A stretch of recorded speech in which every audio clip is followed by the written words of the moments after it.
ನಮಸ್ತೆ. ಜಾತ್ರೆಗೆ ಹೋಗ್ತಿದ್ದೀವಿ, ಅಜ್ಜನ ಜಾತ್ರೆಗೆ. So this is my outfit.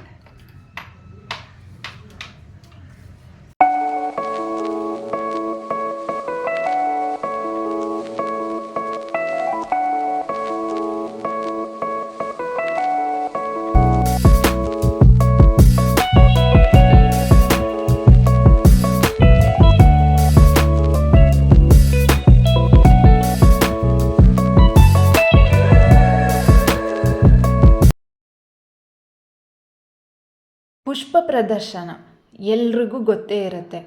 ಪುಷ್ಪ ಪ್ರದರ್ಶನ ಅಂದರೆ ಅಲ್ಲಿ ಪುಷ್ಪಾಲಂಕಾರಗಳಿರುತ್ತೆ ಮತ್ತು ವಿವಿಧ ರೀತಿ ಯೋಚನೆ ಮಾಡಿರ್ತಾರೆ. ಲೈಕ್ ನೋಡಿ, ಈಗ ರಂಗೋಲಿಯಲ್ಲಿ ನಮ್ಮ ಮರೆಯಲಾದ ಮಾಣಿಕ್ಯಗಳಾದ S M Krishna, Ratan Tata, doctor Manmohan Singh ಅವರನ್ನು ಎಷ್ಟು ಚೆನ್ನಾಗಿ ಬಿಡಿಸಿದ್ದಾರೆ.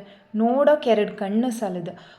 ಅಜ್ಜನ ಜಾತ್ರೆ ಅಂದರೆ ನೀವೆಲ್ಲ ತಿಳ್ಕೊಂಡಿರೋ ಹಾಗೆ ಪ್ರಸಾದ ದಾಸೋಹನೇ ಇರುತ್ತೆ.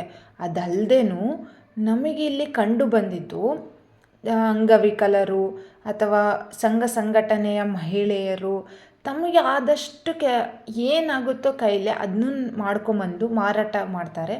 ಮತ್ತು ಅದು ತೀರಾ ವಿಪರೀತ ರೇಟಿಗೇನೂ ಇರಲ್ಲ. ಬಡವರಾಗಲಿ ಮಧ್ಯಮ ವರ್ಗದವರಾಗಲಿ ಈಸಿಲಿ ನಾವು ಬೈ ಮಾಡ್ಬೋದು. ಚೆನ್ನಾಗೂ ಇರುತ್ತೆ, ಕ್ವಾಲಿಟಿನೂ ಇರುತ್ತೆ, ರೇಟೂ ಕಡಿಮೆ ಇರುತ್ತೆ. ನಾನಿಲ್ಲಿ ತೋರಿಸ್ತಿದ್ದೀನಲ್ವ, ಬ್ಯಾಂಗಲ್ ಆಗಲಿ, ಕುಟ್ಟೋದಾಗಲಿ, ಕ್ಲಿಪ್ಸ್ ಆಗಲಿ, ಮಿನಿಮಮ್ ಪ್ರೈಸ್ 150, 100, 20, ಏನಾದರೂ ತೊಗೊಳ್ಳಿ, 10 ಈ ಥರನೇ ಇದೆ. ತುಂಬ ಖುಷಿ ಆಯಿತು. ನಾನು ಫಸ್ಟ್ ಟೈಮ್ ಜಾತ್ರೆಗೆ ಹೋಗಿದ್ದು. ಅಜ್ಜನ ತೇರು ನೋಡ್ಲಿಕ್ಕೆ ಹೋಗ್ತಿದ್ದೆ, ಜಾತ್ರೆ ಮಾಡಿದ್ದಿಲ್ಲ. ಈ ಟೈಮ್ ಹೋಗಿದ್ದೆ, ತುಂಬ ಖುಷಿ ಆಯಿತು. ಇದನ್ನೆಲ್ಲ ನಾವು ಆನ್ಲೈನಲ್ಲಿ ಬೈ ಮಾಡ್ತೀವಿ, 1 to 2 ಇರುತ್ತೆ ರೇಟು. ಕೆಲವೊಮ್ಮೆ ಸೇಲ್ ಇಟ್ಟಾಗ ಕಡಿಮೆನೇ ಇರುತ್ತೆ. ಬಟ್ ಅಜ್ಜನ ಜಾತ್ರೆಯಲ್ಲಿ ಎಲ್ಲರೂ ಒಂದೇ ರೇಟ್ ಹಾಕಿರ್ತಾರೆ, ಮೋಸ ಅಂತೂ ಮಾಡಲ್ಲ. ಅವ್ರ ಕಡೆ ತಗೊಳ್ಳಿ, ಅವ್ರಿಗೂ ಸಹಾಯ ಮಾಡಿ.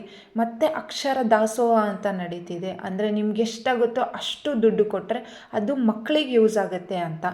ಹೋಗಿ ಬನ್ನಿ. ವಿಡಿಯೋ ಇಷ್ಟ ಆಗಿದರೆ ಲೈಕ್ ಮಾಡಿ, ಕಮೆಂಟ್ ಮಾಡಿ, ಶೇರ್ ಮಾಡಿ. ಸಬ್ಸ್ಕ್ರೈಬ್ ಮಾಡೋದು ಮಾತ್ರ ಮರಿಬೇಡಿ. VJ Moment 88. Thank you. Love you all.